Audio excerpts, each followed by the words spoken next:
Hello everyone, this video is about the types of section drawing. So as you can see here in the screen, these are the types of section drawing.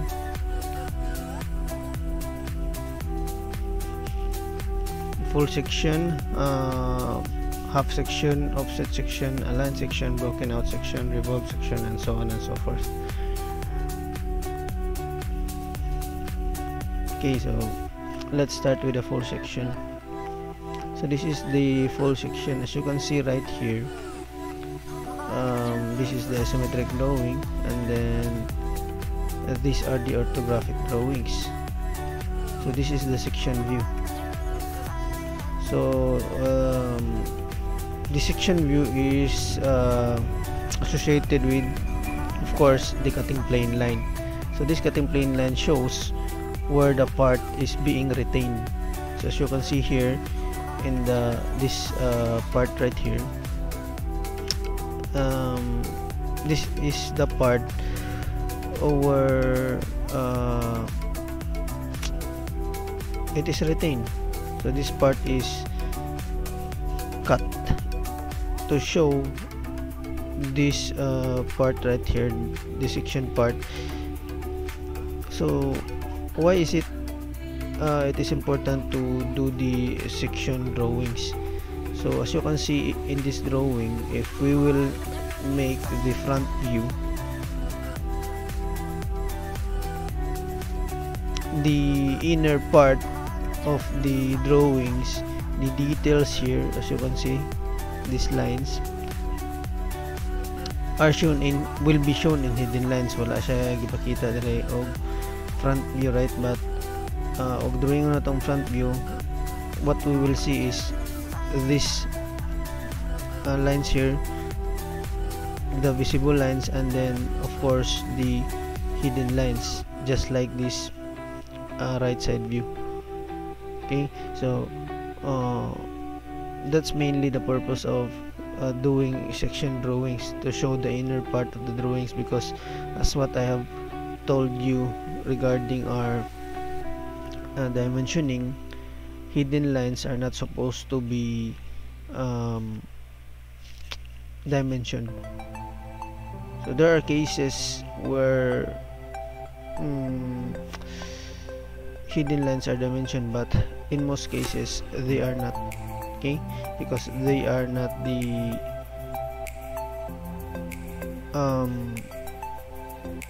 how to say this, it's like they are not the true lines, or kana actually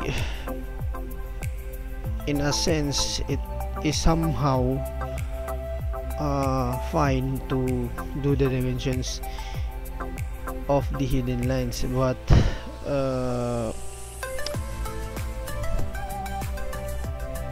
it will be more confusing if there are a lot of hidden lines in our drawing. Okay, especially if the hidden lines, a lot of hidden lines cross each other.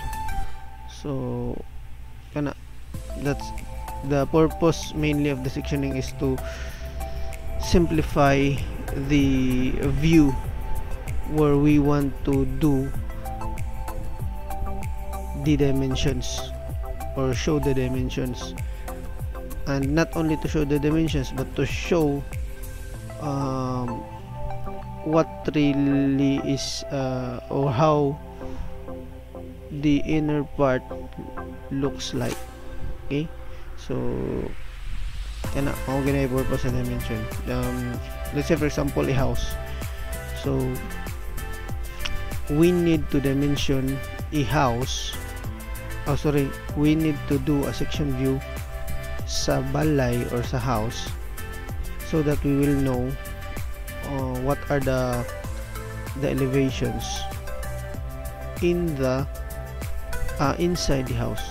Okay, let's say for example the floor line, how it is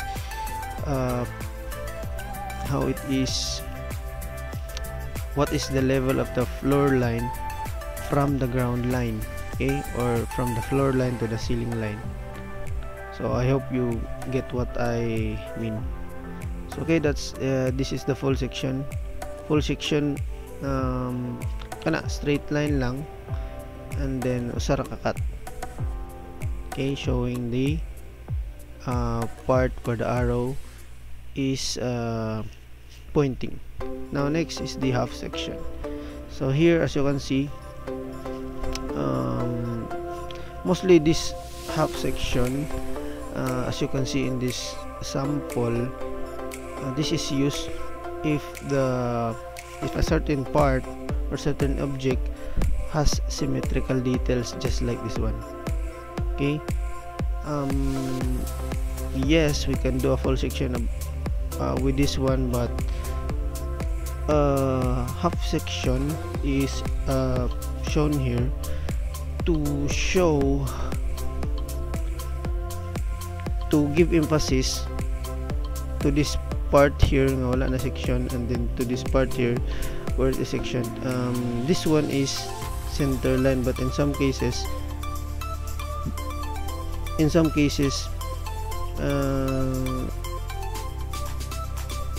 kuha na lang yun siya, visible line. Okay, so it depends on the standard yun.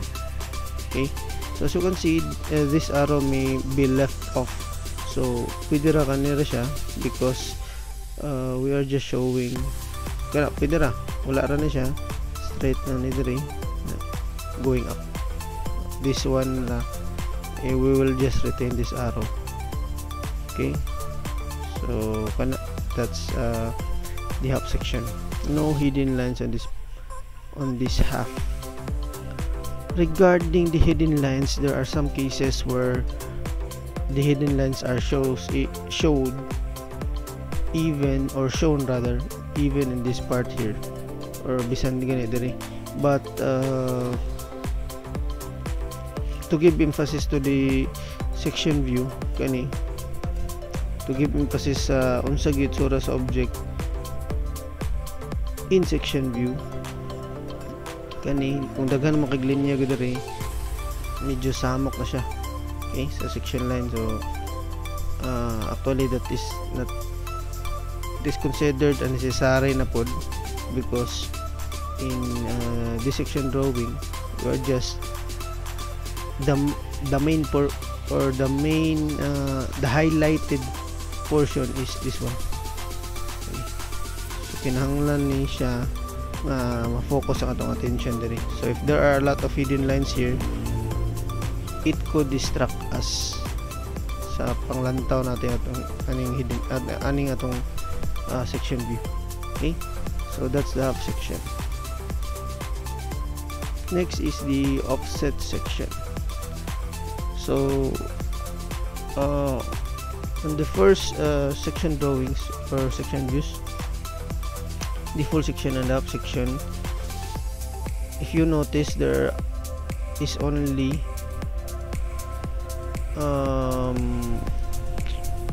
naanon siya bangag diri, but kani nga bangag sabot, there's only one hole. Okay, kani pod another siya lain, nasa siya lain, but the hole kani siya is in this same align with each other. So in this offset section, kaning mga bangag or the hollow parts are not aligned, so that's why we need to do the offset section. So as you can see right here in this example, kani nana kung isometric siya, this is the offset section. What else?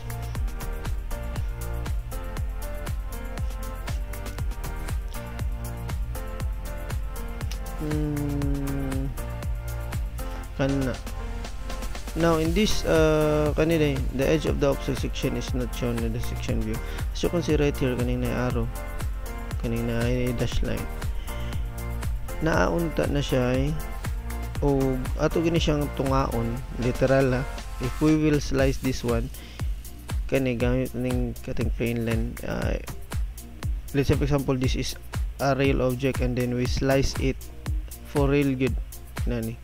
Of course this will show us visible line right here, but there are some cases nga ipakita ra magyapon na nilang visible line dire. So as you can see, pwede na nagina or this hidden line block. So this visible line nga kani siya unta is not shown here. Okay, so kana what else? Offset line is not shown in the section view. So kato mo nang gingan ako. Okay, so as you can see, sa offset section BB. So this is section BB. If you remember our previous activity during our draw 111, the alphabet of lines application, there is a section part there. So as we go on, I will show you yes, I will show you katong type ato niya nga section. Okay, so this is the offset section. Next is the align section. So as you can see, this part is a revolving part.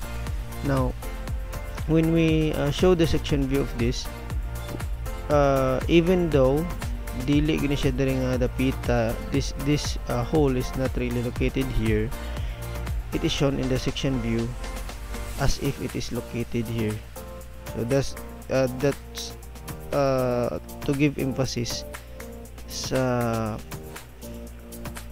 kaning bangag, especially if the hole kani siya nga bangag is has different size compared to this.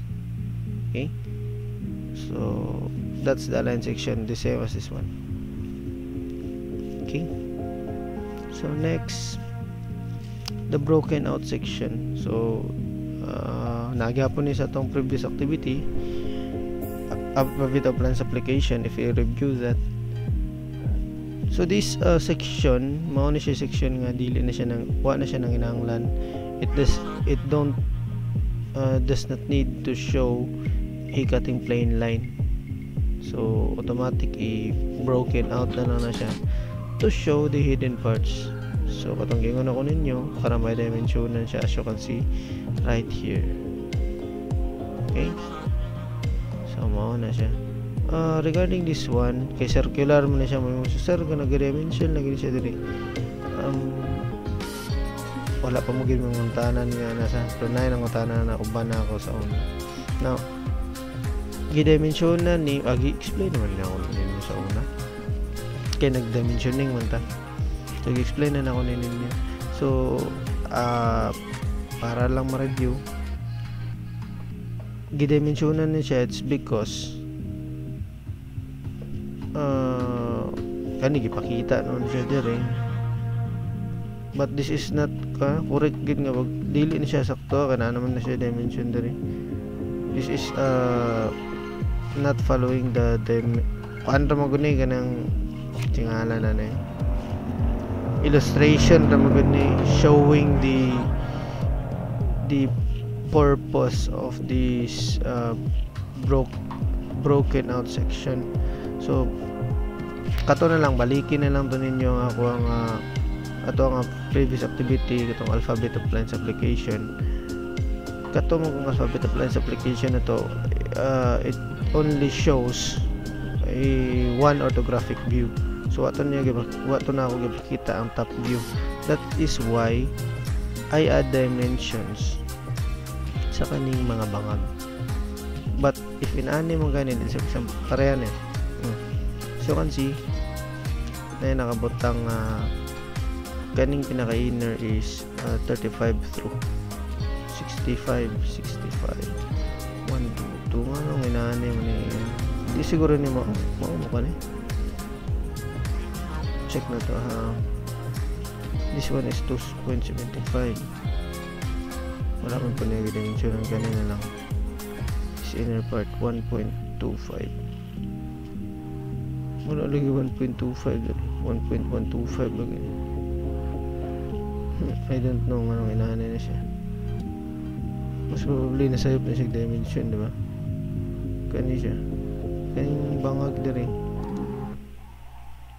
wala mo ba daw? Kani siguro na sa taas. Okay, sa taas gini siya. Kani nga dimension is diri sa taas. So as you can see, wala din niya gishow diri. Maura gid ito akong gisulti ninyo. Pero diri gishow niya. Wala gid niya gishow. Di gishow niya 1.062. 1.95. Kani. Wala na po niya gishow. Nasepra ko. Wala gid niya gishow ang katong mga dimension nga na diri. So as you can see, kani siya nga dimension na is mao ni siya. Mong iya nang ipakita, but this is not really necessary. Pwede ra ginaarin na ninyo dimension diri. Okay? So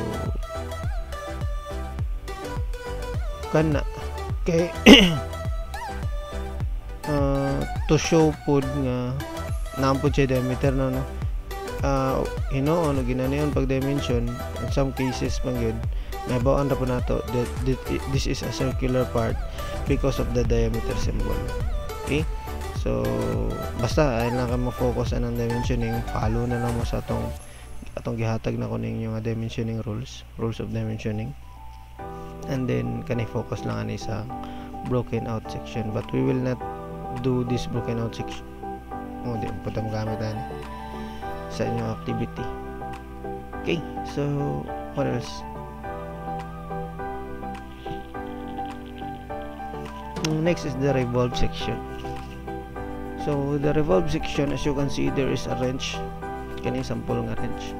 So in a wrench, the handle has different shapes.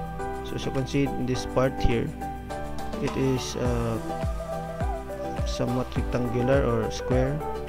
There is hexagon and then circle.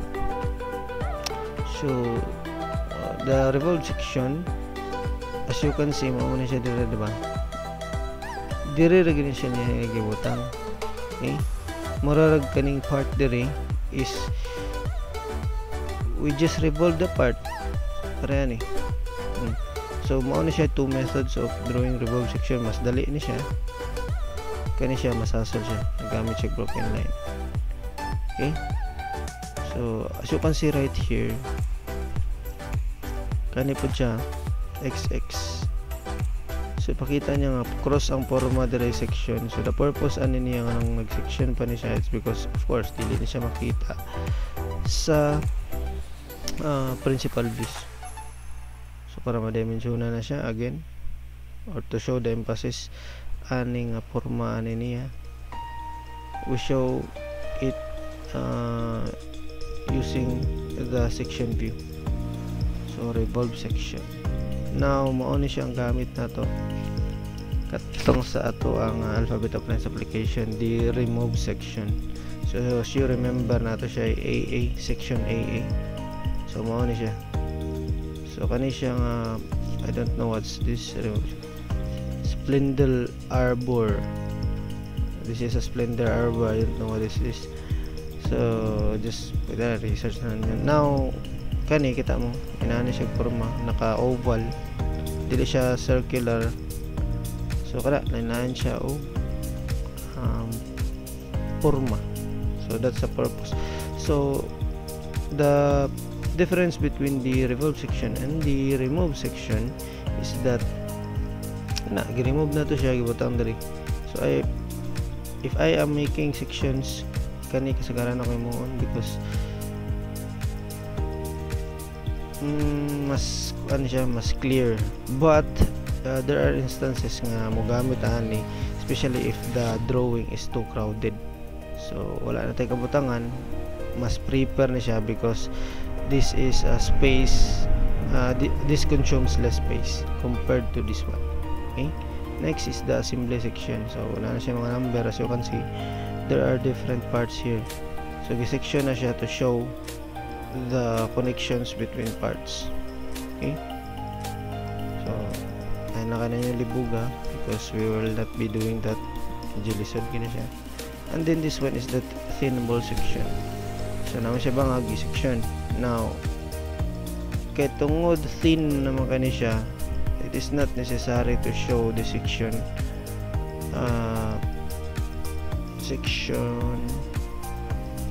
Ayan, section line.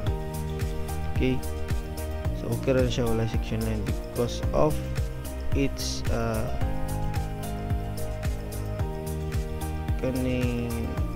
kanipis. Next is the auxiliary. So you already know the auxiliary view. As you can see, this is only partial auxiliary view. Now, of course, in section view. So this part here, kani siya dapita diri. Kita. So wala na siya gidrawing tanan. Again, that is partial lang siya. Next is the kani po day auxiliary view. As you can see, this one is a rotating part. Now, in drawing section view, it is assumed na diri lang siya naka-rotate. Diri gid siya. I-drawing na kani. Kung asa siya ang rotation niya nga naka-angle siya og straight, then nanawon to na to pag just like this one. Next is enlarge section. So this part here, there are details that needs to be shown. So that is why we enlarge this part kani. Section AA. So kani section na to siya, diba? Kani. This is the front view, this is the side view. Now section AA. Kung ato na siya section nun, kani gamay na ka siya nga part. Dili na ka siya maklaro. Now mauna na siya itong gibuhat. Okay, to show the details. Next is the rib and web sections. So to avoid false impression of thickness and solidity, ribs, webs are not section. So kasi right here kani mo na siya web.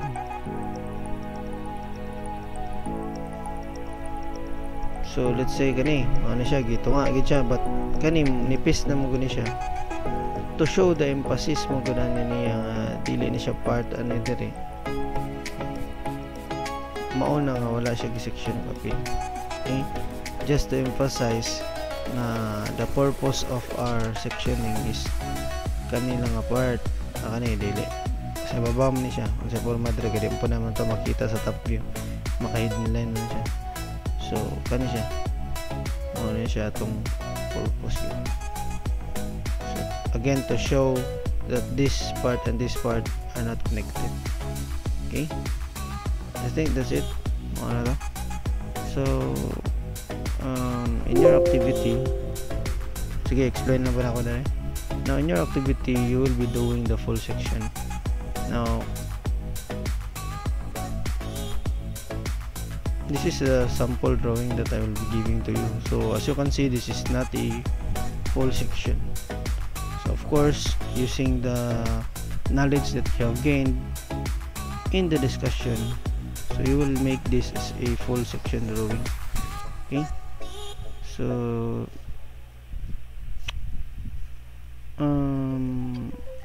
kana just follow the format ano niya. Just ask, dili lang ako musulti ninyo tanang details ani makita naman po ninyo tanan, but if you have doubts pag mao ginaging ano niyo paglibog gid bright yun mo na tanan, bright yun mo tama na kung sige mo kalibog, kung sige mo kalibog mabuang niyo bitaw. Kana permi lang gid mong pangutana na may gamay nga pangutana, okay ra gina. Balik ko na ako, tinod ingnon ta nga common sense lang ninyo, but sa pagsigi na to pangutan na daghan ta makatunan gid. So bahala na ayaw niya palabihin kanyang kaulo kay dili mo makatuon na. Ang importante makatuon mo, maayo mo. So mao na pinaka-importante. Okay, so napawalain, so sundan lang ninyo. Sige, ako na naik ka na instruction.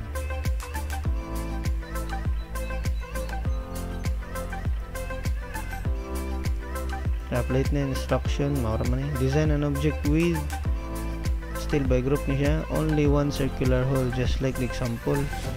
Then you can add extra details. pwede rag simple ra kanyang drawingan basta kana lang. But of course naaman tay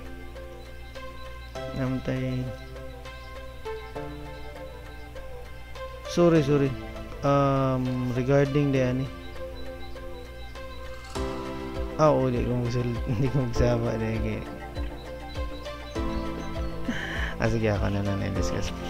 So regarding ani standard mo ko namin sa draw 2 to 4 second year kay sa new ha tuloy man ka pen sa magamit yun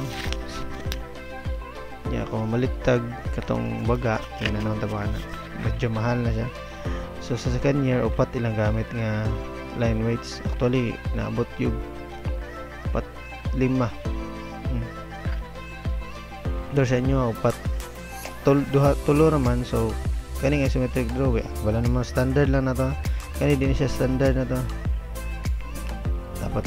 dapat sulti niya now kani kating plain line of course inyo lang ginambag kung gamay raman na siya. So pwede ra dublihon ninyo ang may gel mga naman siguro. Sige, that's it. So if you have queries please ask lang good. I'll be glad to answer you. Dili di mo gid ko ganan ano online man ta depende ra pod, pero kana kabalo na mo kung mangutana man ako dili ko motubag dayon, gusto ko nga sabton sa ninyo. So nga ako mga mangutana ko ninyo